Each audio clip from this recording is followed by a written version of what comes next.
va me bénir en 2019 va dépendre beaucoup de ce que je vais faire avec 2019. Souvent, on pense tout appartient à Dieu, mais Dieu a remis beaucoup de choses aussi entre nous, dans nos mains. Alléluia. Le salut ne dépend pas de Dieu, le salut dépend des hommes, parce que Dieu a tout accompli pour leur salut. Jésus-Christ est venu sur terre. Le prix de la rédemption a déjà été payé. Donc le salut des hommes ne dépend plus de Dieu maintenant. Le salut des hommes dépend de leur repentance et de leur foi en Jésus-Christ. Alléluia. Et de la capacité de l'Église aussi à amener le salut, à annoncer le salut. Mais le salut n'est plus, quelque part, il est plus dans les mains de Dieu. Il ne faut pas prier pour que Dieu sauve les gens. Hein? Prions pour que peut-être Dieu nous aide à les convaincre, prions pour que le Saint-Esprit nous aide à les convaincre, mais prions pour qu'ils se repentent, mais le salut est dans la main des gens maintenant. Vous voyez ce que je veux dire? Et c'est de la même façon aussi pour beaucoup de choses. Et que feras-tu de 2019? C'est le thème de ce matin. On va juste prier avant d'aller plus loin, parce que je commence déjà à rentrer dans le message. Donc on va juste prier, si vous voulez bien. On va demander à Dieu sa grâce. Merci. Merci Seigneur. Merci pour nous avoir donné le souffle de vie. Merci pour la joie d'être ensemble. Merci Seigneur parce que ta grâce est sur nous, ta bénédiction est sur nous. Merci parce que tu as accompli quelque chose d'extraordinaire par l'œuvre de la croix en ressuscitant. Et tu nous as bénis, comme on a vu vendredi. Nous avons été bénis de toutes sortes de bénédictions dans les lieux célestes en Jésus-Christ. Et beaucoup de choses sont sur notre compte. Beaucoup de choses ont été déversées sur nous. Et Seigneur, nous voulons apprendre à posséder, à utiliser ces choses, à te servir avec tout ce que tu nous as donné dans cette année 2019. Et je te remercie pour ça. Merci parce que tu nous rassembles aussi ce matin dans ta présence, comme tes enfants que tu aimes. Seigneur, et tu connais chacun de nous. Tu as un regard particulier, bienveillant. Tu nous appelles chacun par notre nom, parce que tu nous connais. Tu connais notre histoire. Tu connais ce qui nous a amenés jusqu'à aujourd'hui.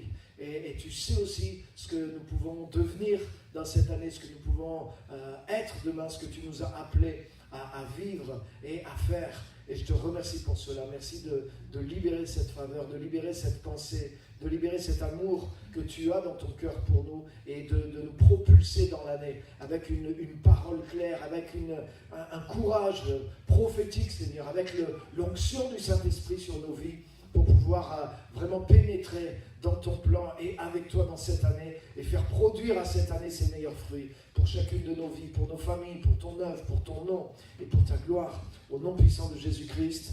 Amen. Amen. Et Amen. Amen. Si vous avez un appareil qui est connecté ou connectable, vous pouvez y aller sur Facebook, Pierre-Emmanuel Jean, cliquez, partagez. Ceux qui nous rejoignent en ligne, bienvenue. Et on lance le message dans les airs aussi, parce qu'il y a pas mal de gens qui nous suivent, qui nous rejoignent. Que Dieu vous bénisse aussi. Bienvenue pour ce premier culte de l'année 2019. Amen. Donc le titre de mon message, c'est « Que feras-tu de 2019 ?» La première chose que je voudrais dire, c'est que nous avons la possession de notre temps. Alléluia. Dieu est en dehors du temps. Dieu a créé le temps pour nous. Et le temps est quelque chose que Dieu a mis en notre possession. C'est vrai que Dieu est maître des temps et des circonstances. Dieu peut changer les temps et les circonstances parce que pour lui, c'est quelque chose qu'il a créé. Donc il peut toucher ça. Mais tout ce que Dieu a créé, et sur la terre en tout cas, est quelque chose de particulier pour nous, les êtres humains. C'est quelque chose que Dieu a mis à notre disposition. Et le temps est une grâce, le temps est un cadeau, le temps est une ressource précieuse que Dieu nous a donnée. Et c'est une richesse équitable. Vous savez que Jésus a parlé des richesses injustes. Hein, vous vous avez jamais demandé ce que c'est, les richesses injustes? Jésus parle des richesses injustes. Il dit, si vous n'êtes pas fidèle dans les richesses injustes, qui vous confiera les richesses véritables? Il y a des richesses injustes sur la terre, mais il y a des richesses équitables. Le temps est une richesse équitable. Tout le monde a 24 heures par jour. Tout le monde n'a peut-être pas la même durée de vie, mais tout le monde a assez de temps pour accomplir la volonté de Dieu dans sa vie. Et aujourd'hui, Dieu te donne 24 heures comme à moi. Exactement pareil. Et c'est une richesse. Le temps est quelque chose que Dieu nous a confié. Le temps est quelque chose qui est en notre possession, mais Dieu attend que nous faisions quelque chose avec. Alléluia. Et il y a une année qui est belle et qui est devant nous. Qu'est-ce que je vais faire avec? Je voudrais vous montrer que souvent, en tant que chrétien, on remet à Dieu ce que Dieu nous a remis.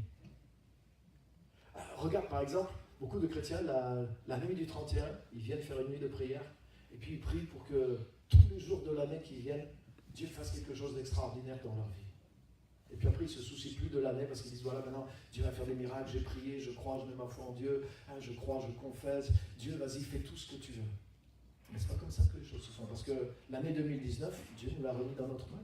Oui, je vais faire confiance à Dieu, oui, je veux que Dieu intervienne, oui, je vais prier pendant toute cette année, oui, je mets ma confiance en Dieu pour que Dieu produise le meilleur. Mais moi, avec ce que Dieu m'a donné, avec ce temps que Dieu m'a donné, je vais faire le meilleur aussi. Je vais faire suivre la volonté de Dieu, je vais faire produire à cette année, je vais faire que la volonté de Dieu s'accomplisse, je vais faire que les choses que Dieu a tracées pour moi puissent se produire. Je ne vais pas attendre juste passivement parce que j'ai prié et que j'ai remis l'année à Dieu. Vous voyez ce que je veux dire? Donc, d'un côté, je fais confiance à Dieu.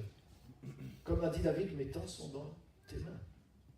Mais le temps de cette année, Dieu l'a mis dans mes mains aussi. Et ça dépendra beaucoup de ce que je vais faire avec ce temps-là. Alléluia. Donc, merci Seigneur, parce que tu es là. Je sais que Dieu va être là dans ma vie. Je sais que Dieu va être là tous les jours. Jésus a dit déjà, je suis avec vous tous les jours, jusqu'à la fin des temps. Donc, tant qu'il y a du temps, Jésus-Christ est avec nous. Si on est là pour accomplir la volonté de Dieu, mais Jésus-Christ sera avec nous tous les jours.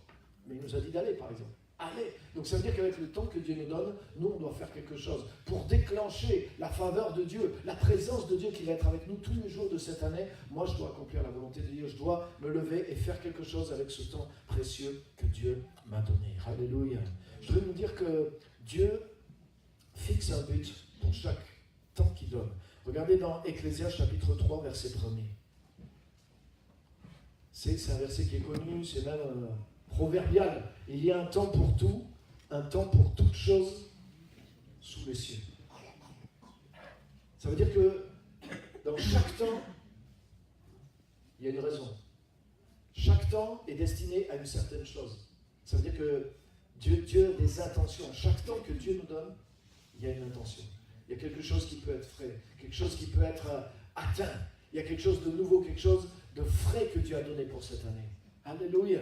Et Dieu a un but pour ce temps. Et personnellement, mon désir, c'est d'atteindre le but de Dieu dans le temps qu'il m'a donné. Dans cette année 2019, je veux savoir quel est le but de Dieu pour moi. Et je veux atteindre ce but. Je veux trouver ce but. Je veux que cette année amène le but que Dieu lui a réservé. Il y a quelque chose qui est possible cette année, je veux l'atteindre.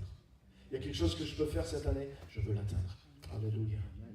Regardez avec moi aussi dans le psaume 90, je voudrais qu'on lise le psaume 90 à partir du verset 1er. Psaume 90 à partir du verset 1er. Prière de Moïse, homme de Dieu. Seigneur, tu as été pour nous un refuge de génération en génération. Vas-y. Avant que les montagnes fussent nées et que tu eusses créé la terre et le monde d'éternité en éternité, tu es Dieu. Tu fais rentrer les hommes dans la poussière et tu dis, fils de l'homme, retournez. Car 1000 ans sont à tes yeux comme le jour d'hier quand il n'est plus et comme une veille de la nuit. On voit que la dimension du Dieu n'est pas atteinte par la dimension du temps. La dimension du temps nous atteint. Nous, pour Dieu, on est comme un jour, quoi. Un être humain naît, un être humain passe, c'est comme un jour pour Dieu. Un jour est comme 1000 ans pour lui. Donc Dieu n'est pas affecté par le temps, comme nous le sommes. Et tu les emportes semblables à un songe qui le matin passe comme l'herbe. Et elle fleurit le matin et elle passe, on la coupe le soir et elle sèche. Nous sommes consumés par ta colère et ta fureur nous épouvante. Tu mets devant toi nos iniquités et à la lumière de ta face nos fautes cachées. Tous nos jours disparaissent par ton courroux, nous voyons nos années s'évanouir comme un son. Les jours de nos années s'élèvent à 70 ans et pour les plus robustes à 80 ans. Et l'orgueil qu'ils en tirent n'est que peine et misère, car ils passent vite et nous envolons. Qui prend garde à la force de ta colère et à ton courroux selon la crainte qui t'est due? Voilà, c'est là que je vais arriver. Enseigne-nous à bien compter nos jours afin que nous appliquions notre cœur à la sagesse. Alléluia. C'est-à-dire qu'une marque de sagesse, c'est de comprendre la valeur de chacune de nos journées. L'année que Dieu nous donne, c'est pas juste « Ah Seigneur, bénis cette année, Seigneur, je prie, je crois que parce que j'ai prié, maintenant tu vas bénir cette année, et puis j'avance de cette année comme aveuglément. » Je vais venir à l'église le dimanche, je vais faire ma routine et à la fin de l'année, si Dieu n'a pas béni mon année, si Dieu n'a pas fait quelque chose d'extraordinaire, mon année sera restée la même. Parce que si je décide rien, si je change rien, il y a de fortes chances que mon année reste la même. Des fois, on prie juste qu'il ne nous arrive pas de malheur, que tout aille bien. Et des fois, on se contente de ça aussi. Si j'arrive à la fin de l'année, que tout est bien allé et que ma petite routine s'est préservée, tout va bien à peu près, et bien c'est bon, merci Seigneur. Et maintenant, Seigneur, je te prie pour que je puisse rentrer en 2020. Mais tu as plus que ça pour nous. Non? Oui, alléluia. Dieu a plus que ça pour nous. Et Dieu nous donne le temps pour un but. Et il nous appartient de découvrir quel but Dieu a donné à notre temps et de poursuivre ce but et d'atteindre ce but. La grâce de Dieu qui est pour nous cette année, elle est disponible pour qu'on puisse atteindre le but que Dieu nous a fixé. Et c'est dans la mesure où tu vas poursuivre les plans et les projets que Dieu a fixés pour toi que tu vas libérer la grâce que Dieu a mis dans chacune de tes journées. Jésus-Christ est avec nous tous les jours jusqu'à la fin des temps, mais ça ne sert à rien si c'est juste pour accomplir 365 jours de routine comme cette année. Donc Dieu peut faire quelque chose d'extraordinaire dans nos vies, ça j'en suis convaincu. Mais c'est dans la mesure où je vais poursuivre le but que Dieu a donné à mon temps et que je vais entraîner ma vie à poursuivre ce but que la grâce de Dieu va se manifester. Seigneur, enseigne-moi à bien compter mes jours. Et Seigneur, enseigne-moi à utiliser mon temps pour pouvoir te servir. Je suis en possession de cette année. Cette année, elle est dans mes mains. Et Seigneur, je veux arranger ma vie pour que ma vie, elle aille vers tes buts. Alléluia. Alléluia. J'étais cette semaine avec Marie-Christine, on s'est vu, on a passé presque l'après-midi à travailler sur le planning de Cap Destiné. On est en train de préparer l'école de formation Cap Destiné qui va démarrer mi-mars pour ceux qui s'impatientent et qui attendent. Là tout de suite on est dans l'école de l'Université de la Vie. Hein, est-ce qu'il y a des étudiants qui sont là de l'Université de la Vie? Faites du bruit. Oui. Ah. On a passé un super moment, hein? C'était bien, hein? C'était super. Et on va se revoir un petit peu chaque semaine. Mais voyez toutes ces choses-là, ça fait des mois et des mois et des mois qu'on les a préparées et qu'on les a planifiées. Là, par exemple, on a commencé à planifier Cap Destiné du mois de mars jusqu'à la fin juin, et on va redémarrer ensuite en septembre jusqu'à la fin de l'année. Ça veut dire que vous savez ce qu'on a fait, c'est qu'on a rendu ces mois qui sont devant nous prisonniers de ce qu'on veut produire pendant cette année pour le Seigneur. Donc, je ne vais pas attendre le mois de mai et puis dire j'ai eu pensé, tiens, si on faisait un programme de formation pour les gens de l'église pour qu'ils puissent devenir des leaders et qu'on commence à penser à ça au milieu du mois de mai. Mais ça sera en place pour 2020 et une année va passer. Non, on a réfléchi à l'avance sur le but que Dieu a pour nous en tant qu'Église et on planifie l'année. C'est-à-dire que je rends captif, quand tu planifies, tu rends captif ton temps du but que tu as pour toi, pour cette année, pour le temps qui est devant toi. Et ça, c'est la sagesse de Dieu. Dieu nous révèle la direction qu'on doit prendre, mais notre part à nous, c'est de planifier notre vie, de rendre prisonnier à l'avance mon temps pour l'envoyer dans le but que Dieu a pour moi. Alléluia. Alléluia. Et si tu sais où Dieu veut t'envoyer cette année, tu sais quoi, les choses n'arrivent pas toutes seules. Si on prend une début d'année, qui c'est qui veut être plus riche à la fin de l'année? Amen. Qui c'est qui veut voir plus de miracles à la fin de l'année? Amen. Qui c'est qui veut plus de foi à la fin de l'année? Amen. Mais si on fait juste prier, Seigneur, fais en sorte que je sois plus riche, que j'ai plus de foi et que je vois plus de grandes choses à la fin de l'année, mais c'est un bel espoir. C'est un bel espoir. Mais maintenant, la question, c'est qu'est-ce qu'on fait comme plan pour pouvoir atteindre ces trois objectifs, c'est ça? Parce que la Bible dit, par exemple, que Dieu nous a donné la force et l'intelligence pour conquérir la richesse. Donc, si je veux acquérir de la richesse cette année, c'est possible. Et Dieu n'est pas forcément contre. Au contraire, Dieu t'a donné la force et l'intelligence. Mais quel plan fais-tu pour pouvoir atteindre ça, pour que Dieu te bénisse et que tu puisses atteindre ça? Je dois planifier, je dois envoyer ma vie là-dedans, je dois engager ma vie. Ce n'est pas juste en priant et en espérant que ça va arriver. Est-ce que vous êtes d'accord? Oui. Amen. Et Dieu m'a donné 2019. Et c'est quelque chose de précieux pour moi. Et je vais valoriser ce temps, je vais investir ce temps, je vais canaliser ce temps. Je vais travailler d'abord sur mon année à l'avance. Comme je vous ai dit l'an dernier, mon premier message de l'an dernier, c'était comment bien finir 2018. C'est-à-dire, je commence cette année par la fin, là où je veux être à la fin de l'année. Mais je commence à le penser, je commence à le travailler et je commence à le planifier parce que je veux que cette vie produise le meilleur. Je veux que cette année produise le meilleur. Je veux que le temps que Dieu m'a donné, Dieu soit satisfait de moi parce que le but que Dieu avait pour moi dans ce temps est apparu au travers du temps qu'il m'a donné. C'est à moi de faire apparaître le but que Dieu m'a donné. Dieu me donne le but, Dieu me donne le temps, mais c'est à moi et c'est à toi de faire apparaître le but de Dieu avec le temps qu'il m'a donné. Jésus a dit, il nous faut faire, tant qu'il fait jour, les œuvres que Dieu m'a commandé de faire. C'est-à-dire, tant que j'ai du temps, avec le temps que j'ai, pendant que je suis dans le jour, il me faut faire les œuvres que le Père m'a commandé de faire. Jésus disait, je ne fais que ce que je vois le Père faire. Autrement dit, Dieu montrait quoi faire à Jésus. Mais Jésus était responsable de son temps pour mettre en œuvre ce qu'il voyait dans l'esprit et ce qu'il recevait dans la foi. Alléluia. Amen. Alléluia. Amen. Alléluia. Amen. Donc c'est quoi une bonne prière en début d'année? Pas juste à la fin de ce culte, mais quelque chose que tu peux cultiver chez toi. C'est-à-dire, Seigneur, montre-moi cette année. Montre-moi là où tu veux que j'aille. Montre-moi ce que je peux atteindre. Montre-moi ce que ma vie peut produire de meilleur pour ta gloire. Pour des choses peut-être que moi je ne vois pas. Tu sais, Dieu peut te guider dans quelque chose et tu ne comprends pas forcément pourquoi. Mais peut-être c'est la base de ce qui va se passer dans les 5 prochaines années. Mais fais-le. Si Dieu te dit engage-toi là-dedans, fais-le.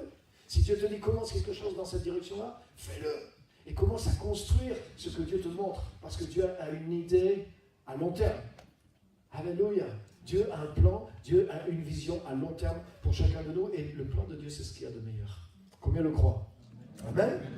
Donc la sagesse pour laquelle priait Moïse, tu vois, dans le psaume 90, il montre toute la dimension de Dieu par rapport au temps. Il montre notre petite dimension à nous par rapport au temps. Et il en conclut, donne-nous la sagesse. Seigneur, pour que, enseigne-nous à bien compter nos jours, pour qu'on parvienne à la sagesse. C'est-à-dire que je veux faire quelque chose de précieux avec chaque jour de cette année que tu me donnes, Seigneur. Et je veux que le but qui est dans cette année soit atteint au travers de l'œuvre que tu m'as donnée à faire. Amen. Amen. Alléluia. Deuxième chose que je voudrais vous dire, c'est que nous sommes dans le temps favorable. Nous sommes dans le temps favorable. Alléluia. Et tu sais quoi, je n'ai pas besoin de dire, Dieu m'a donné une grande vision. Hein? C'est souvent le moment des grandes paroles prophétiques, le début de l'année, Dieu m'a donné une grande vision. Et Dieu m'a montré que 2019, c'est l'année favorable. Et tout le monde dit Amen, Amen, Amen. Et en fait, je vais te montrer par la Bible que depuis que Jésus-Christ est venu, si tu vis en Jésus-Christ, tu vis dans le temps favorable. Nous sommes, si tu es en Christ, tu es dans le temps favorable. Tu es dans le temps de la faveur de Dieu. Dieu n'est plus contre toi si tu es en Christ. Tu es rentré dans la faveur de Dieu. Et je voudrais qu'on lise ensemble quelques versets. Luc chapitre 4, versets 18-19. Luc chapitre 4, versets 18 et 19, version Osterwald. Il est dit ceci, c'est quand Jésus a commencé son ministère, il a accompli cette prophétie justement, donc il y avait un but qui était déjà dans son temps. Les choses qui sont dans les Écritures, il y a beaucoup de choses qui sont dans la Bible par exemple, qui sont le but que Dieu a pour ton temps. Il y a beaucoup de choses qui sont dans les Écritures et qui nous concernent de façon plus personnelle que juste l'enseignement. La Bible nous concerne par l'enseignement, mais la Bible nous concerne prophétiquement aussi. Et il y a des choses qui sont dans la Bible et il y a des idées clés dans certaines paroles de la Bible qui sont reliées à des buts que Dieu veut que tu poursuives et que tu atteignes par ta vie et dans cette année aussi. Et c'est là que tu dois chercher Dieu. C'est là que toi et moi, on doit se tenir dans la présence de Dieu. Parce qu'on a besoin de cette onction, de révélation, que Dieu nous ouvre les yeux, que Dieu nous rende sensibles aux choses qu'il a préparées pour nous, qu'il a cachées pour nous, pour qu'on puisse les accomplir. Et quand Jésus, lui, a lu ce texte de Ésaïe 61, eh ben, il l'a lu le jour où il a commencé de l'accomplir. Et il a dit, aujourd'hui, cette parole de l'Écriture que vous venez d'entendre, c'est accompli. Donc il a démarré un temps nouveau. Il a ouvert un temps nouveau en manifestant le but de ce temps-là. Il a dit ceci, « L'Esprit du Seigneur est sur moi parce qu'il m'a oint pour annoncer une bonne nouvelle aux pauvres. Il m'a envoyé pour guérir ceux qui ont le cœur brisé, pour proclamer aux captifs la délivrance et aux aveugles le recouvrement de la vue, pour renvoyer libres les opprimés, pour publier une année de grâce du Seigneur. » Alléluia. En fait, quand Jésus parle de ça, il ne parle pas d'une année de 365 jours. On est d'accord ? Parce que même Jésus, son propre ministère, à partir du moment où il a dit ça n'a pas duré 1 an. Mais c'est une période de temps. En fait, Jésus fait référence à quoi? Il fait référence au jubilé. Dans l'Ancien Testament, tous les 50 ans, il y avait une année qui était appelée l'année de grâce. Et en fait, dans cette année-là, tout ce que tu perdais, tu le récupérais. En fait, si tu étais propriétaire terrien et que pendant les 50 années précédentes, toi et ta famille, tu avais eu des problèmes, tu avais été obligé de vendre tes propriétés, etc. La 50e année, tu récupérais tes propriétés. C'est-à-dire que personne n'était propriétaire à vie des biens des autres. Les biens restaient dans les tribus et dans les familles que Dieu avait données. Si tu avais été obligé de te vendre toi-même, il y avait des gens qui n'arrivaient plus à payer leurs dettes, ils se vendaient eux-mêmes. C'était pas du salariat, mais c'était comme une forme d'esclavage. Tu étais obligé de te vendre et vendre à l'avance ta force de travail, tu devenais esclave de quelqu'un. Quand l'année du jubilé arrivait, il était obligé de te libérer. Donc cette année-là, tu recouvrais tes possessions, tu redevenais libre. Et tous les 50 ans, il y avait l'année du jubilé. C'était l'année de grâce. Donc, pour des gens, il y a des gens qui ne l'attendaient pas trop, parce qu'ils allaient perdre des choses. Mais il y a des gens qui l'attendaient, parce qu'ils allaient retrouver la liberté, ça allait soulager. Ça fait que tu ne pouvais pas rester endetté, tu ne pouvais pas rester bloqué à vie et sur des générations. C'est une loi extraordinaire, quand même. Hein? C'était fort. Ça veut dire que si quelqu'un voulait opprimer les autres, devenir riche, tout posséder, opprimer les autres, il ne pouvait pas. Même si quelqu'un avait un mauvais état d'esprit avec les possessions, il ne pouvait pas tout posséder, quoi. Au bout de 50 ans, il devait rendre tout ce qu'il possédait. Ça ne pouvait pas rester dans une famille, ça devait revenir dans les familles et dans les tribus et dans le peuple, comme c'était prévu aujourd'hui. Il y a quelque chose à méditer là, au niveau du gouvernement. C'était des idées pour un pays, c'est des idées de Dieu pour un pays. Ça veut dire qu'il y a des principes derrière. Franchement, des politologues et des gens intelligents et qui sont chrétiens peuvent étudier ça. Je suis sûr que tu peux, si dans la parole, il y a des principes. Tu ne peux peut-être pas appliquer les choses à la lettre, mais les principes, je suis sûr que les principes, tu peux les appliquer dans un pays et que ça va fonctionner, c'est sûr et certain. Alléluia. Parce que la parole de Dieu est extraordinaire. Et Jésus donc est venu dire, voilà l'année du jubilé, voilà l'année où les gens vont être délivrés, voilà l'année de grâce du Seigneur. Et Jésus-Christ est venu ouvrir cette année, et cette année, elle continue jusque-là, jusqu'à aujourd'hui. Tu peux récupérer tes possessions, tu peux récupérer ce que tu avais perdu. Si tu viens à Jésus-Christ et que le diable t'a volé telle et telle chose, tu peux récupérer facilement tout ce que le diable t'a volé. Tu peux récupérer la santé, tu peux récupérer ta prospérité, et tu n'as pas besoin que le 1er janvier 2019 arrive et que quelqu'un te dise « Ouais, ça y est, j'ai une parole cette année, vite, tu n'as que 365 jours pour tout récupérer. » Non, je veux dire, depuis que Jésus est mort et qu'il est ressuscité, par la foi en lui, il y a un temps de la faveur de Dieu qui est ouvert. Alléluia. Et c'est pas juste, c'est une dimension qui s'est ouverte et qui dure jusqu'à ce que Jésus-Christ revienne. Tant que Jésus ne revient pas, on est dans l'année de grâce du Seigneur. Et tu es dans un temps favorable et je suis dans un temps favorable. La faveur de Dieu est sur les gens qui sont en Jésus-Christ. Si tu es en Jésus-Christ, si tu marches en Jésus-Christ, tu n'as pas besoin d'attendre une année spéciale. Tu es déjà dans un temps spécial et tu es déjà dans un temps de faveur qui est spécial. Amen. Alléluia. Regarde un autre passage dans Lévitique. Vous aimez le livre du Lévitique? Lévitique chapitre 25 et verset 8. Beaucoup de gens, ils l'évitent, le livre du Lévitique.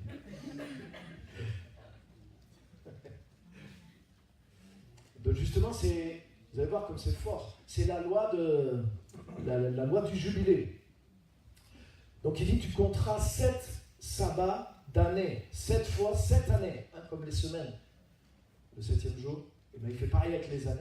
Et les jours de ces 7 sabbats d'année feront 49 ans. 7 semaines de 7 années, 49 ans. Et le 10e jour du 7e mois, tu feras retentir les sons éclatants de la trompette. Le jour des expiations, vous sonnerez de la trompette dans tout votre pays. Et vous sanctifierez la 50e année. Vous publierez la liberté dans le pays pour tous ses habitants. Ce sera pour vous le jubilé. Chacun de vous retournera dans sa propriété et chacun de vous retournera dans sa famille. Les terrains, les gens, etc. C'est une année de liberté, chacun retrouve ses possessions, chacun rentre chez soi, chacun est libre, et c'est comme si ça remet les compteurs à zéro pour 50 ans, et ça repart. Et tu sais ce qui est extraordinaire au verset 9, le verset d'avant, le 10e jour du 7e mois. C'est-à-dire que le jour où l'année du jubilé, au bout des 50 ans, le jour de lancement de l'année du jubilé, c'est le 10e jour du 7e mois, au son de la trompette, le jour des expiations. Le jour des expiations, c'est un autre endroit dans la loi, c'est le jour du grand pardon. C'est le jour où le chef sacrificateur, le seul jour de l'année, où il rentre dans le lieu très saint et il offre le sang pour les péchés de tout le peuple. C'est un jour qui arrive une fois par an. C'est toujours célébré en Israël. Yom Kippour, le jour du grand pardon. Et tu sais quoi, c'est une prophétie de ce que Jésus a fait. C'est la prophétie du jour où Jésus-Christ est rentré dans le ciel après le sacrifice de la croix. Et il s'est présenté devant le Père. C'est décrit même. Cette scène est décrite dans l'Épître aux Hébreux. Il est dit qu'il s'est présenté non pas avec le sang des boucs, non pas avec le sang des taureaux, mais il s'est présenté devant le Père avec son propre sang, nous ayant acquis une rédemption éternelle. Alléluia. Alléluia. Et c'est le jour où le souverain sacrificateur, il rentre dans la présence de Dieu, où il amène le sang pour couvrir les péchés du peuple sur le propitiatoire. Quand il ressort de là, on sonne des trompettes, et c'est le moment de la libération, et c'est l'année de grâce. Mais tout ça, c'est une prophétie. Tout ça, c'est une prophétie. Mais ce n'est pas le hasard. L'année de grâce, elle commence le jour des expiations. Quelle prophétie. Ça veut dire qu'à partir du moment où Jésus-Christ a accompli son œuvre, à partir du moment où il a présenté son sang devant le Père, il y a le temps de la grâce de Dieu, le temps de la faveur de Dieu qui est là pour ses enfants, ceux qui vont être couverts par le sang, ceux qui vont bénéficier du sang, ceux qui vont se réfugier dans l'œuvre, dans le sang de l'agneau, dans l'œuvre de la croix, qui vont passer au travers de l'œuvre de la croix, qui vont mourir ressuscités en Christ. Tu es rentré dans une année qui est l'année de grâce du Seigneur, et tu rentres dans tes possessions, et tu vas retourner libre à ta place, et tu vas récupérer ce que Dieu t'a donné, mais tu vas devenir une bénédiction aussi pour que d'autres puissent à leur tour entrer dans leur propre jubilé. Alléluia. Amen. Alléluia. Amen. Donc c'est quoi, si tu comprends la parole de Dieu, tu n'as pas besoin d'attendre un temps de faveur spéciale. Et c'est ce que je veux te dire, tu n'as pas besoin d'attendre un temps de faveur spéciale. Depuis que Jésus-Christ est monté au ciel, il y a un temps de grâce, il y a un temps de faveur spéciale que Jésus-Christ est venu ouvrir. Et en naissant de nouveau, tu es rentré dans ce temps-là. Donc tu sais quoi ? Utilise, profite ce temps de faveur spéciale dans lequel tu es et n'attends pas un autre temps. Il y a beaucoup de chrétiens, ils attendent un autre temps. Ils attendent, Seigneur, ça sera quand mon temps ? Ça sera quand la faveur ? À quand le temps de ma faveur va être là ? À quand le temps de ta faveur pour moi va être là ? Mais ça fait longtemps que le temps de ta faveur est là. Mais est-ce que tu vis en Christ ? Est-ce que tu crois en Christ ? Est-ce que tu utilises ce qui est à toi en Jésus-Christ ? C'est ça la question. Mais le temps de faveur est déjà ouvert. Alléluia. Alléluia. Et tu peux utiliser la faveur de Dieu. Crois dans la faveur de Dieu. Si tu es en Christ, si tu vis en Christ, mais tu es dans le temps de la faveur de Dieu pour toi. Nous sommes déjà dans le temps favorable. Regarde dans 2 Corinthiens chapitre 6, verset 2. 2 Corinthiens chapitre 6, verset 2. Alléluia. Mon jubilé a déjà commencé. Pas besoin d'attendre d'avoir 50 ans pour commencer à jubiler. Depuis le jour des expiations, regarde ce qui est dit dans 2 Corinthiens. Il est dit, car il dit, au temps favorable, je t'ai exaucé. Au jour du salut, je t'ai secouru. Et il dit, voici maintenant le temps favorable, voici maintenant le jour du salut. Alléluia. Ça, c'était une prophétie. Ici, c'est une prophétie du prophète Ésaïe. Et au début du verset, au temps, car il dit, donc c'est écrit, au temps favorable, je t'ai exaucé. Au jour du salut, je t'ai secouru. Donc, il y avait un temps, Dieu prophétise, il y aura un temps favorable où Dieu va nous exaucer. Il y a un jour du salut dans lequel Dieu va nous secourir. Mais qu'est-ce que dit Paul ? Il dit, mais voici maintenant le temps favorable. On est dans le temps favorable. On est dans le jour du salut. Le jour du salut, il a commencé. Depuis que Jésus-Christ a versé son sang pour l'humanité, le jour du salut a commencé. Le temps de la faveur de Dieu a commencé. Et ce n'est pas dans les mains de Dieu qu'est ce temps-là. Il est dans notre main. C'est à nous de rentrer dans ça. C'est à nous de rentrer dans la faveur de Dieu. C'est à nous de rentrer dans le temps de Dieu. Et le temps de Dieu, c'est aujourd'hui. Le jour de Dieu, c'est aujourd'hui. Et le temps de Dieu, c'est maintenant. C'est pour ça la Bible dit, c'est pourquoi n'endurcissez pas vos cœurs. Aussi longtemps qu'on peut dire aujourd'hui. Parce qu'aujourd'hui, tu peux bénéficier de ce que Jésus a fait. Quel que soit le niveau où tu es aujourd'hui dans la vie chrétienne. Peut-être tu n'es pas rentré dans le salut, aujourd'hui tu peux rentrer dans le salut. Peut-être tu n'es pas rentré dans la guérison, aujourd'hui tu peux rentrer dans la guérison. Peut-être tu n'es pas rentré dans la foi, dans la grâce, dans la faveur de Dieu, aujourd'hui tu peux rentrer dans la grâce, dans la foi de la faveur de Dieu qui est pour toi en Jésus-Christ. Alléluia. Quelle que soit la chose que tu recherches, elle ne va pas venir dans un temps spécial pour toi. Des fois les gens commencent à croire. Parce qu'ils ont par exemple une parole prophétique. Oui, voilà, Dieu me montre. C'est le temps de Dieu pour toi maintenant qui commence cette année. Tu peux croire en ça. Donc la personne, elle dit, voilà, ça y est, Dieu m'a parlé. Ça libère la foi comme si le temps arrive maintenant. Amen, c'est bon. Mais tu sais quoi ? Tu n'étais pas obligé d'attendre ce jour-là. Parce que le temps de Dieu a commencé pour toi. Si tu es en Jésus-Christ, le temps de Dieu a commencé pour toi. Le temps de la faveur de Dieu a commencé pour toi. Cette année peut être favorable pour toi. Parce que le temps de la faveur de Dieu est ouvert. Le temps du jubilé est ouvert en Jésus-Christ. Le jour des expiations a déjà eu lieu depuis longtemps. Jésus-Christ se présente devant le Père et il présente son propre sang. Il nous a acquis une rédemption éternelle. Il a acquis la faveur imméritée de Dieu pour chacun de nous. Donc maintenant, alléluia, levons-nous. Faisons nos projets. Commençons à planifier, commençons à lancer nos vies. Commençons à aller vers là où nous voulons aller. Si Dieu te bénit, tu vas faire quoi? Hein? Si c'était mon temps, si Dieu me bénissait, je ferais ça. Qu'est-ce que tu ferais? Si Dieu exauçait tes prières, si Dieu était de ton côté, si Dieu était favorable, tu ferais quoi de différent? Vers quoi tu irais? Tu sais ce que j'ai envie de te dire? Mais va vers les choses que tu voudrais faire. Il y a quelques années, j'étais là, je priais, je disais, Seigneur, je voudrais faire ça, je voudrais voir des choses arriver au niveau international, utilise ma vie d'une manière plus grande, je voudrais ouvrir des églises dans le monde entier, faire ceci, faire cela, et tous les pays francophones, tous ces pays pour qui j'ai prié depuis des années, pourquoi? Et je vois des gens, ils font ci, ils font ça, et moi je suis là, Seigneur aide-moi, Seigneur je prie. Puis le Seigneur, le Saint-Esprit m'a dit, qu'est-ce qui t'empêche de le faire? Fais-le. Qu'est-ce qui t'empêche de le faire? Qu'est-ce que tu attends? Tu veux le faire? Fais-le. Vas-y. Tu peux l'imiter. Et ça a été comme quelque chose qui est tombé de moi. J'étais là, en fait, j'étais dans ma tête à lutter contre je ne sais pas quoi. C'était tout un truc, je me faisais tout. Et puis en fait, c'était là. Il m'a dit, mais c'est ouvert, tu peux le faire. Tu veux faire ça? Tu veux atteindre ça? Tu peux le faire. Et le Seigneur m'a donné une parole dans Job 22, où il dit, à tes résolutions répondra le succès, et sur tous tes sentiers brillera la lumière. À tes résolutions répondra le succès. En fait, j'ai compris, les choses n'étaient pas tellement du côté de Dieu, les choses étaient de mon côté. Et moi, je disais, Seigneur, ouvre-moi une porte. Seigneur, j'ai besoin que tu m'ouvres les portes. J'ai besoin, je sais pas, j'attendais un gros truc, quoi. Il m'a dit, mais les portes sont ouvertes. Mais si tu veux aller là-bas, mais il ne faut pas rester là. Lève-toi, fais-le. Qu'est-ce qui t'empêche de le faire? Tu dis, oui, telle personne, il fait ça. Ben oui, c'est levé, il y a été, il l'a fait. Ben lève-toi et fais-le. Des fois, on est là, on reste sur place, on dit, Seigneur, fais ça, et on voit quelqu'un qui fait ça, il dit, Seigneur, tu l'as béni. Non, il s'est levé, il a été le faire.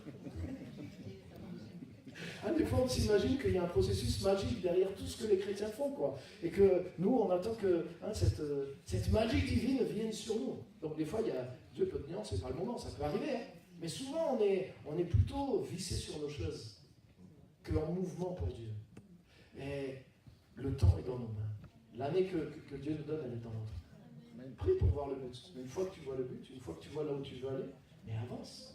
Lève-toi et va vers les choses. Va conquérir les choses. Si Dieu te disait, je te bénis, c'est ton temps, et tu as tout ce qu'il te faut pour pouvoir atteindre les buts que je t'ai fixés, qu'est-ce que tu ferais? Mais commence à le faire. Commence à le faire. Parce que c'est le temps de la faveur de Dieu. Amen. Alléluia. Mais tu sais quoi, Dieu ne met pas tout sur ton compte d'avant. La foi, c'est ça. C'est que Dieu ne met pas tout d'avance sur ton compte. Dieu te dit pas, voilà, tu vas aller faire ça va coûter tant, ok, voilà l'argent.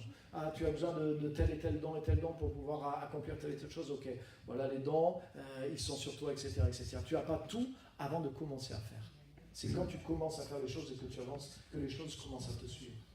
Les moyens dont tu as besoin, les moyens intérieurs, les moyens spirituels, les ressources, les gens qui vont t'aider, etc. Si tu poursuis la volonté de Dieu, les choses vont te suivre. Mais c'est à toi de te lever en premier et d'aller conquérir les choses. Et si tu comprends que tu es dans le temps de la faveur de Dieu, mais rien ni personne ne peut t'empêcher de te lever. Je te le dis prophétiquement, et je te le dis plus que prophétiquement. Je te le dis, parole de Dieu en main. La trompette, c'est quoi? C'est le signal du départ. Quand dans l'ancienne alliance, quand ils ont quitté l'Égypte, quand ils sonnaient du chauffard, quand ils sonnaient de la trompette, tout le monde écoutait. Et ça veut dire c'est le moment de bouger. Ça veut dire c'est le moment de se lever. Et le jour des expiations, quand l'expiation était finie, le peuple devait sonner les trompettes, sonner le chauffard, tout le monde entendait le signal, et ça veut dire c'est le moment du jubilé, ça veut dire c'est le moment de se lever, c'est le moment d'aller prendre ce qui nous appartient, c'est le moment de la faveur de Dieu, l'année de la faveur de Dieu a commencé, et c'est le moment de recouvrir nos possessions, et de rentrer dans la liberté, et de reposséder les choses que nous avons. Alléluia.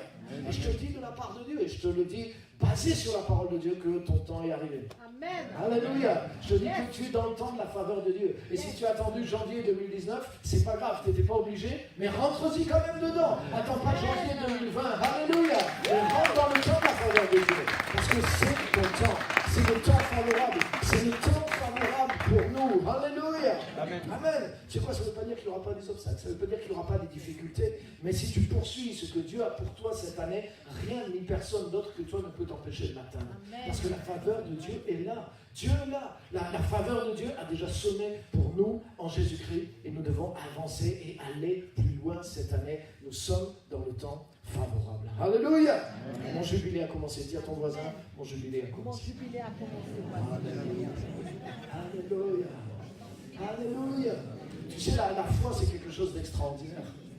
La foi est quelque chose d'extraordinaire. J'en ai parlé il y a 2 ou 3 semaines. Réécoute le message sur la foi. La foi est quelque chose d'extraordinaire. Et la foi est basée sur la connaissance de Dieu et la connaissance de la parole de Dieu. Si tu es ignorant de certaines choses, tu ne peux pas exercer la foi. Mais si tu sais certaines choses, mais tu n'es plus obligé d'attendre d'autres choses. Une fois que tu as compris par la parole que les choses sont comme ça, tu peux exercer ta foi. Et tu peux avancer. Et tu vois que ça va t'appuyer derrière, parce que tu es dans le vrai. Si tu comprends la parole de Dieu, que tu marches sur la parole de Dieu, mais tu es dans le vrai. Et les ressources des cieux et de la terre vont t'appuyer parce que Dieu va réellement être avec toi. Alléluia. Amen. Alléluia. Amen. Alléluia. N'attends pas quelque chose. Commence à avancer. Attends pas quelque chose de plus. Attends pas un temps supplémentaire. Parce que tu es déjà dans ce temps-là. Tu es déjà dans cette faveur de Dieu. Et on va avancer ensemble et conquérir les choses que Dieu a pour nous. Amen. Amen. La troisième et dernière chose que je voudrais dire ce matin, c'est que c'est le temps de fructifier. C'est le temps de fructifier. Alléluia. Et pendant qu'on était là, dans la prière, vendredi, j'ai eu cette pensée en priant. Et j'avais cette pensée du Seigneur, comme si le Saint-Esprit me disait maintenant, quand tu te convertis, par exemple, tu vois, tu laisses, l'image de la conversion, c'est un demi-tour à 180 degrés. Hein, vous connaissez? Je suis comme ça, et je vais comme ça. Hein, j'ai fait 2 fois du ski de fond dans ma vie, 3 fois, je crois. Et on m'a appris une chose, quand tu fais demi-tour, tu sais, pour faire demi-tour avec les skis, c'est la galère. Et en fait, ce mouvement technique, ça s'appelle une conversion. Ça s'appelle une conversion. Donc le gars qui nous apprenait, faites une conversion. Ah ben attends, tu sais, je convertis. Non, mais ski de fond. Ah d'accord. Donc tu fais une conversion, il y a une technique pour pas t'empêtrer les pieds dans les skis, hop, et tu fais passer les autres comme ça. Ah oui, hein, les skis n'ont pas touché. J'ai vu que tu as suivi. Et je suis bien converti là. Et si tu te convertis mal, tu te casses la figure, c'est dans les chrétiens aussi. Et là, tu es bien converti, et tu pars dans le bon sens. Alléluia. Donc le Saint-Esprit vendredi me remontrer ça. Tu quittes le monde, tu tournes le dos au monde. Donc en plus, quand tu skis, tu ne regardes pas derrière. C'est la gamelle assurée. Donc tu es bien, ça t'aide à garder les yeux fixés devant toi, et c'est super. Et le Saint-Esprit me disait maintenant, tu sais quoi, il faut que tu dises à l'Église qu'ils se convertissent dans l'autre sens. C'est-à-dire, Seigneur. Mais maintenant, ils ont quitté le monde complètement, ils sont rentrés en moi, ils sont en moi, tout ça est très bien, mais il faut qu'ils se retournent aussi. Et il faut qu'ils aillent amener ce qu'ils ont reçu dans le monde aussi. Amen. C'est-à-dire, je ne me convertis pas à l'esprit du monde, mais je me convertis aux gens qui sont dans le monde. Ça veut pas dire que je me tourne de Dieu. Hein. En fait, il faut que je sois... C'est une image, hein. Je garde une face tournée vers là. Il faudrait que je me dédouble. J'ai un côté de moi qui regarde Dieu, mais la direction que prend ma vie aussi, c'est d'aller du pays dans lequel je suis maintenant. J'ai quitté le pays dans lequel j'étais. Je suis rentré dans le royaume de Dieu. Tu sais, au bout d'un moment que je suis bien mijoté dans le royaume de Dieu, que j'ai bien bouilli dans le royaume de Dieu, il y a beaucoup de choses qui ne sont plus du tout du pays dans lequel j'étais. L'important, c'est d'arriver à ce degré de cuisson. Est-ce que tu es bien cuit? Est-ce que tu es bien bouilli? Est-ce que tu es bien stérilisé de toutes les choses que tu as ramenées de l'ancien pays duquel tu viens? Est-ce que tu es bien décontaminé de... Tu as gardé les pourceaux? Ou est-ce que ça sent encore un petit peu l'autre version? Hein? Tu sais, quand le fils prodigue est arrivé, son père, il l'a changé direct. Ah ouais. Il a relevé tout ça parce qu'il ne voulait pas que dans son royaume, dans sa présence, il y ait ces choses-là. Il lui a mis des choses d'une valeur extraordinaire. Et une fois que tu es revêtu de ces choses-là, une fois que tu sais vraiment quel est ton royaume, c'est ce que Jésus dit. Jésus dit une parole violente. Il dit, ils ne sont plus du monde comme moi je ne suis plus du monde.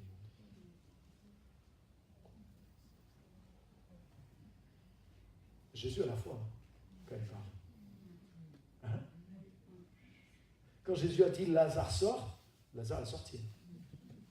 Même ça faisait 4 jours qu'il était mort. Donc si Jésus dit une parole, ça veut dire que cette parole a le pouvoir de s'accomplir. Parce que même si ça n'existe pas, quand Dieu parle, Dieu crée. Si Dieu parle de quelque chose qui est impossible, qui n'existait pas, à partir du moment où Dieu l'a parlé, la chose va arriver.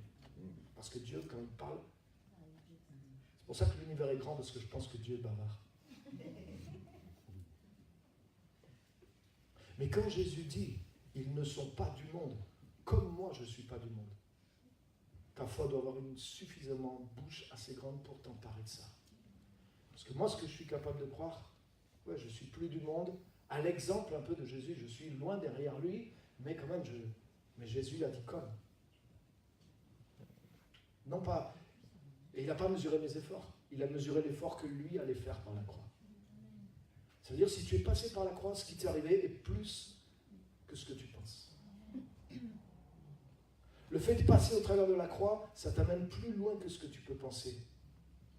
Et si tu crois et que tu saisis pleinement ce que Jésus a fait pour toi à la croix, tu vas posséder plus que tu peux penser ou imaginer. Et ces choses sont écrites, ces choses sont là. Les trompettes du jour des expiations ont déjà sonné. Alléluia. Alléluia. Si tu comprends ça, tu sais quoi, tu n'es pas obligé d'attendre que quelqu'un prie pour toi pour être guéri. Pendant que même je prêche là tout de suite, tu peux être guéri à ta place. Il est dit que pendant que Jésus enseignait, la puissance du Seigneur se manifestait et des gens étaient guéris. Il y a des gens qui étaient guéris par l'imposition des mains. Il y a des gens qui avaient plus de foi. Ils touchaient le bord du vêtement de Jésus, ils étaient guéris. Mais tu sais quoi, il y a des gens qui comprenaient ce que Jésus disait et ils étaient guéris pendant qu'ils comprenaient. Parce que pendant qu'ils comprenaient, ils exerçaient leur foi dans ce qu'il était en train de dire. Et tu sais pas, je ne vais pas attendre même de sortir et de prier pour savoir que mon jubilé a commencé. Je sais parce que je comprends ce que dit la parole de Dieu et je sais que c'est pour moi ici et maintenant. Et Seigneur, si j'ai besoin de guérison, je n'ai pas besoin même d'attendre une heure de plus, je n'ai pas besoin de demander la prière, mais je prends la guérison par exemple. Et des gens étaient guéris. Alléluia. Et comme Jésus dit, Père, ils ne sont pas du monde, comme moi je ne suis pas du monde. Il parle de ses disciples qui ont cru en lui. Mais c'est la vérité. Si Jésus l'a dit, c'est la vérité. Et si Jésus l'a dit, ça veut dire que cette parole a le pouvoir de s'accomplir dans leur vie et dans ma vie. Alléluia. J'ai l'audace de croire que je ne suis pas du monde, comme Jésus n'est pas du monde. J'ai l'audace de croire que le royaume de Dieu est plus mon royaume que la ville, le pays dans lequel je suis né. J'ai l'audace de croire que j'appartiens plus au royaume invisible qu'au royaume visible. Parce que je suis né, je suis pétri, je fonctionne de son royaume, j'appartiens à ce royaume. Alléluia. Amen.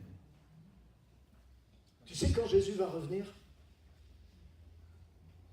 il est dit que Jésus va revenir sur les nuées du ciel et il est dit qu'il y aura toute une armée de chrétiens qui seront avec lui pour combattre l'antichrist. Si tu lis un petit peu les prophéties de la fin des temps, c'est tout ça. Donc il y en a, ils calculent, ils disent, ouais, alors Jésus va revenir avant, il va récupérer les gens, il va les former pour qu'ils tiennent un cheval, qu'ils apprennent à conduire des chevaux célestes, parce qu'on n'a pas l'habitude. Et ensuite, il va les mettre dans son armée de chevaux célestes. C'est pas comme le vrai cheval de terre, c'est pas comme le cheval en bois non plus. Il y a une petite technique, les porter des habits de gloire et tout ça. Et une fois qu'ils seront entraînés quelques jours, ils vont revenir sur terre pour mettre la totale à l'antichrist. Alléluia, j'espère qu'on sera dans cette bagarre-là. Ça va déchirer. Mais tu sais ce que, sans vouloir rentrer dans les détails de la prophétie, c'est juste pour faire comprendre autre chose. Mais ce que je voudrais vous dire, vous savez quoi? C'est que la Bible dit que quand Christ apparaîtra, nous apparaîtrons aussi avec lui dans la gloire. C'est que Jésus n'a pas besoin de venir nous chercher un stage et nous former. C'est en réalité nos yeux qui sont fermés, parce qu'en réalité on est déjà là-haut. On est déjà avec lui, on est déjà dans cette armée, on est déjà assis avec lui dans les lieux célestes, c'est ce que la Bible dit. C'est pour ça que quand Jésus va devenir visible, mais tout ce qui est en Jésus va devenir visible aussi. Et c'est pour ça que quand Jésus va apparaître, l'enlèvement et peut-être le retour de Jésus, peut-être, c'est une supposition, peuvent être instantanés. Parce qu'en réalité, il va faire disparaître, il va prendre tout l'invisible de nous et le rendre visible. Ça fait que notre enveloppe visible, toutes nos enveloppes vont s'ouvrir et le contenu de l'enveloppe qui était déjà là dans l'invisible, va se manifester de façon visible avec Jésus, avec la gloire. Alléluia. Et c'est pour ça qu'il dit, quand Jésus paraîtra, vous paraîtrez aussi avec lui dans la gloire. Pas dans la honte, dans la gloire. Une fois, je vous avais lu ce passage dans les Thessaloniciens où il est dit, quand il viendra ce jour-là, il parle du retour de Jésus, pour être admiré et glorifié dans ceux qui ont cru. Dans ceux qui ont cru. C'est-à-dire que Jésus sera glorifié dans ceux qui ont cru. C'est fort. Ça veut dire quoi? Ça veut dire qu'il y a quelque chose sur nous qui sommes en Christ que nous ne voyons pas, mais qui est plus grand que ce que nous voyons. C'est ce que l'apôtre Jean dit aussi. Il dit, bien-aimés, ce que nous sommes, le monde ne le voit pas. Et il dit, mais ce que nous serons n'a pas encore été manifesté. Mais c'est là déjà. Alléluia. Si tu es en Jésus, Jésus dit, Père, ils ne sont pas du monde, comme je ne suis pas du monde. Si tu comprends ça, si tu t'appropries ça, mais tu sais quoi? Moi, j'ai envie de me convertir maintenant. Et je veux revenir vers ce monde. Je veux revenir pas ce monde avec la peur de... C'est moi qui viens tenter le monde. Je viens tenter les gens qui sont dans le monde avec la richesse, avec la gloire, avec la lumière, avec la vie, avec l'onction, avec la puissance, avec la bonté, avec la parole que je ramène depuis mon monde. C'est ce qu'a fait Jésus.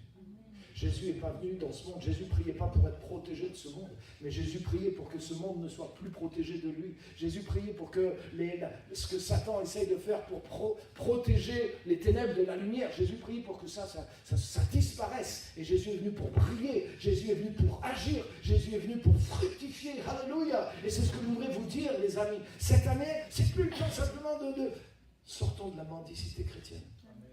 Parce que si tu as compris que la sonnette de ton jubilé a sonné, alléluia, tu n'es plus dans la mendicité, empare-toi de ce qui est à toi, revêt-toi de ce qui est à toi, fortifie-toi dans la grâce qui est en Jésus-Christ, comme dit la parole de Dieu. Fortifie-toi si tu as besoin d'un temps pour te fortifier dans le pays dans lequel tu es rentré. Une fois que tu es revêtu de Jésus-Christ, sors de là et convertis-toi à nouveau vers le monde. Pour quoi faire? Pour briller, pour arroser, pour bénir et pour sauver, parce que ton temps est arrivé. Alléluia! Alléluia! C'est le temps de fructifier, les amis. Je voudrais qu'on lise Jean chapitre 15, verset 16. On va lire en version Osterwald aussi, qui a une petite nuance vraiment intéressante. Jean chapitre 15, verset 16. C'est le verset qu'on connaît bien, mais vous allez voir la nuance. Ce n'est pas vous qui m'avez choisi, mais c'est moi qui vous ai choisi, dit Jésus. Et je vous ai établi. C'est ça, hein? Il te choisit, il t'appelle, conversion, hop, tranquille, comme j'assure maintenant. Donc j'arrive, je me convertis, mais ensuite il m'établit. Il m'établit dans son royaume, il m'établit dans sa présence, il me dépouille, il me décontamine. Tu sais quoi, il n'a pas fallu 5 ans au fils prodigue pour être établi dans la maison du Père. Tu n'as pas besoin de 30 ans de vie chrétienne pour commencer à être établi. Non, c'est pas vrai. C'est pas vrai. Enlève ça de toi. Il s'est établi dans la présence de Dieu. Et ensuite, il a dit, je vous ai établi afin que vous alliez. Ça veut dire, je me reconvertis dans l'autre sens. Je vais vers les autres. Pour que vous alliez, que vous portiez des fruits et que votre fruit demeure. Ah, ça, c'est pas la version Osterwald. Que tout le monde se retourne contre Jephthé. Ah non, c'est pas lui. C'est pour ça. Hein? Bon, qui c'est qui va payer alors? Est-ce que tu l'as? Sinon, je vais vous la lire. Il dit que vous portiez du fruit et que votre fruit... Non, attendez. Non, ça vaut le détour, ça vaut le détour.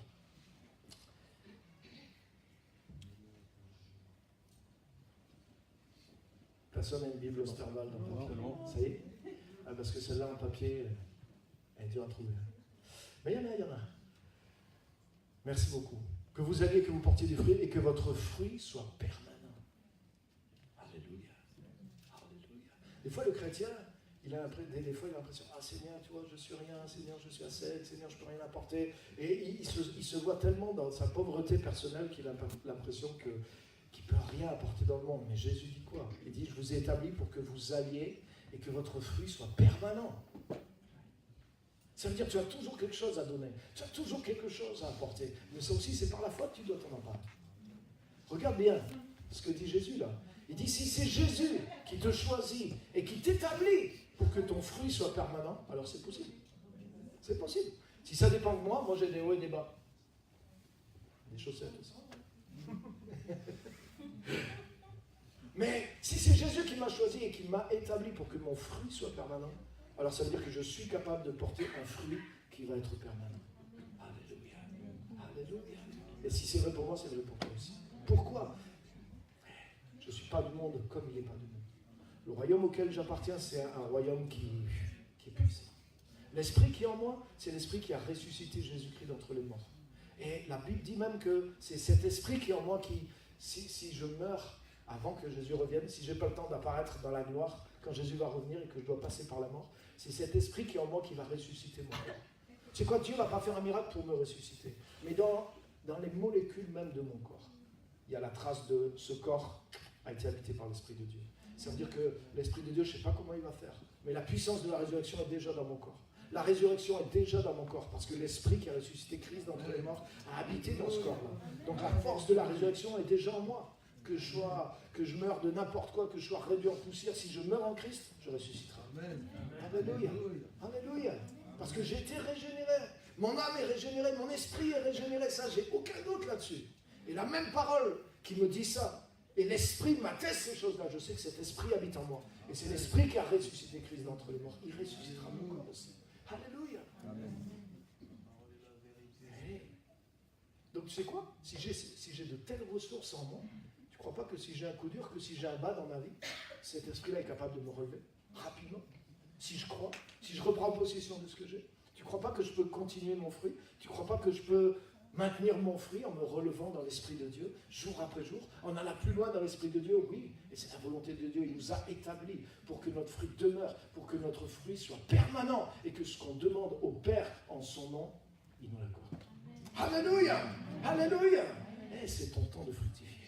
C'est notre temps de fructifier cette année, les amis. Dans Jean chapitre 7, verset 37, Jésus a dit, si quelqu'un a soif, qu'il vienne à moi et qu'il boive. Et au verset suivant, il dit, celui qui croit en moi, des fleuves d'eau vive jailliront de son sein. En un verset, Jésus te fait passer de petit consommateur à gros producteur. Combien tu peux boire, même si tu as vraiment soif? 10 litres. Super.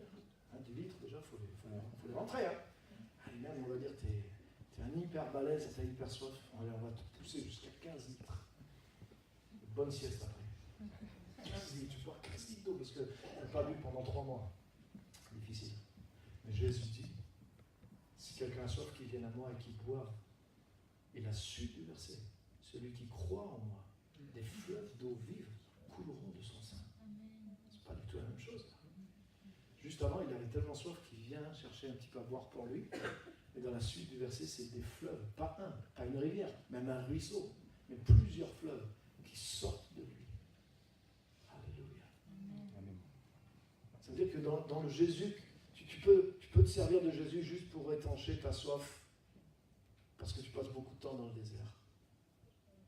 Mais si tu connais ce dans quoi tu es rentré, déjà tu peux vivre sans avoir jamais soif. C'est ce que Jésus a dit dans Jean 4. Il a dit, celui qui croit vraiment en moi, il peut ne plus jamais avoir soif. Alléluia. Mais il y a aussi un autre niveau dans lequel tu peux être, où c'est des fleuves d'eau vive qui coulent de ton sein. Et ça, c'est plus pour toi. Qu'est-ce que tu vas faire, toi, avec des fleuves d'eau vive?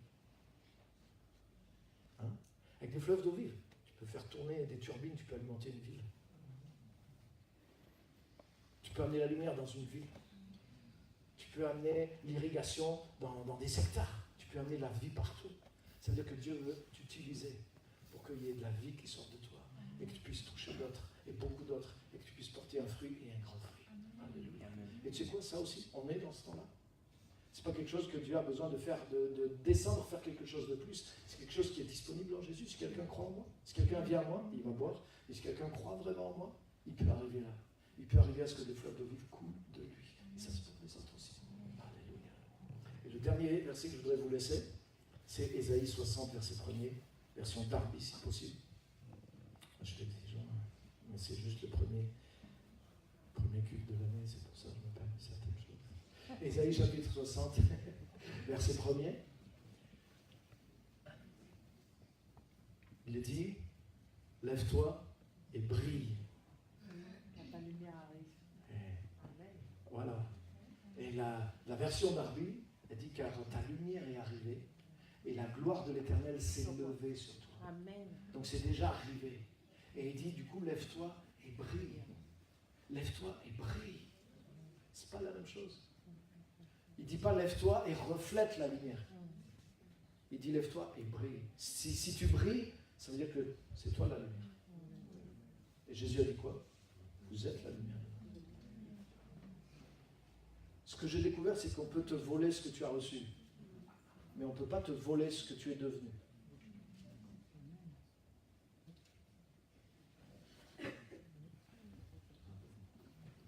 Si Si on veut arrêter ce que tu es devenu, il faut te tuer. C'est pour ça que certains, le diable arrive à leur voler ce qu'ils ont reçu, ça suffit. Au niveau de persécution suffisant pour que le diable ait arrêté cette personne-là. Mais il y en a d'autres, le diable est obligé d'aller plus loin. Si Dieu le permet. Une fois que tu as accompli ton but, avant c'est impossible. Sous certaines conditions. Mais ça veut dire que c'est tellement, c'est pas juste quelque chose que tu as reçu. Ah, les chrétiens veulent avoir tel don, les chrétiens veulent avoir. C'est bon, c'est pas mauvais. Mais il y a quelque chose que tu peux devenir aussi. Jésus a dit, vous êtes le sel de la terre, vous êtes la lumière du monde. Et quand il dit, lève-toi et brille, parce que sur toi la lumière s'est levée, et la gloire de l'Éternel s'est déjà levée sur toi. Ça veut dire que si tu t'es établi en Jésus-Christ, mais ça y est, la lumière s'est levée pour toi. Alléluia. Donc je suis content de me ressourcer, de passer du temps dans la lumière, mais la lumière est en moi déjà. Alléluia. Je ne dépends pas de ce que je reçois, mais le monde dépend de ce que je suis. C'est pas la même vision des choses. Alléluia. Jésus n'est pas venu juste pour qu'on possède et qu'on possède, il est venu pour qu'on devienne. Une fois que tu es devenu, brille. Si tu es la lumière, vas-y, brille. Tandis que si c'est juste quelque chose que tu as reçu et que tu l'as un peu perdu, il faut que tu ailles le rechercher, il faut que tu ailles te rebrancher. Mais pousse ta foi. Si c'est quelque chose que tu es devenu, ça veut dire que tu peux briller. Des fois, tu ne te sens pas, moi ça m'est arrivé des fois, où je ne sentais pas les choses, où je me sentais mal, je ne me sentais pas bien en tant que chrétien. Je me suis retrouvé dans une situation où j'étais obligé de témoigner, j'étais obligé de parler de Jésus. Et tu sais quoi, quand j'ai commencé à briller, mais l'onction est venue sur moi, une onction que je ne trouvais même plus dans mon culte personnel, que je ne retrouvais plus dans ma recherche de Dieu, mais en fait c'était enfoui au plus profond de moi. Je ne sais pas pour quelle raison, je n'arrivais pas à avoir accès à cette source, mais elle était là. Et quand j'ai commencé à... Je me suis dit, quand même, je ne peux pas laisser cette personne comme ça. Je ne me sens pas bien, je me sens mal. Mais quand même, il m'a tiré les verres du nez, franchement, il m'a cherché. Là. Il m'a provoqué. Donc j'ai commencé à lui parler de Dieu, j'étais malade, j'en pouvais plus. Et je lui parle de la guérison, en plus je lui parle de la guérison, je lui parle de Dieu. Et pendant que je faisais ça, tu sais quoi, l'Esprit de Dieu m'a vivifié. Je suis ressorti de ce moment, je ne sais pas si lui ça m'a fait bien, mais moi ça m'a béni. Ça faisait des mois que je n'avais pas touché ça, mais je me suis rendu compte, mais c'était en moi en fait. Alléluia. Parce que si tu crois, tu peux utiliser plus ce qui est à l'intérieur de toi. Parce que ce que Jésus a fait, c'est pas juste, il te fait vivre des expériences, mais il te fait devenir. Il te rend semblable à lui. Une des missions du Saint-Esprit, c'est de nous rendre semblables à Jésus-Christ. Amen. Pas juste de nous donner les choses, pas juste de nous communiquer les dons et la grâce, il le fait aussi. Mais il nous rend semblables à Jésus-Christ. Et si tu deviens la lumière, tu peux briller. Si tu es une source de fleuve d'eau vive, tu peux inonder. Alléluia. C'est pour ça qu'on doit aussi se convertir, non pas au principe du monde, mais envers les gens du monde, pour les éclairer, pour les inonder, pour les enseigner, pour leur parler, pour prier pour les malades, pour guérir les malades, pour ressusciter les morts, pour prêcher la parole de Dieu et amener le royaume de Dieu là où Dieu nous envoie. Amen. Que Dieu vous bénisse, on va se lever et terminer par la prière. Alléluia. Allez-y franchement. Si vous applaudissez, allez-y franchement. Amen. À Jésus soit la gloire. Alléluia. On va juste prier un instant dans sa présence. Seigneur, merci. Merci pour la parole, merci parce qu'elle est vraie, merci parce que le temps est favorable pour nous déjà. Nous sommes dans ce temps, le jour des expiations, le vrai jour des expiations a eu lieu déjà. Les trompettes ont sonné et c'est cette parole qui sonne et qui nous rappelle que ça a eu lieu et qu'on est dans ce temps, et que non seulement on peut récupérer pour nous, mais qu'on peut devenir pour les autres aussi. Et c'est notre temps de fructifier d'une façon permanente et de devenir une source de bénédiction. Là où tu nous envoies dans ce monde. Seigneur, nous ne pouvons pas tourner le dos aux gens du monde. Nous vivons en union avec toi, mais nous voulons tourner notre cœur et notre visage et notre temps vers eux aussi, pour les aider, pour les bénir et pour amener la lumière de l'évangile de Jésus-Christ, comme elle est venue jusqu'à nous. Merci Seigneur. Merci parce que cette année est là devant nous, pour ces choses-là, et nous allons posséder et nous allons faire de cette année une année fructueuse pour la gloire de ton nom, et je te remercie pour ça. Aide chacun de nous, parle à chacun de nous, libère plus de foi aussi dans nos cœurs, aide-nous à comprendre ta parole, à la saisir et à la vivre avec puissance au nom de Jésus-Christ.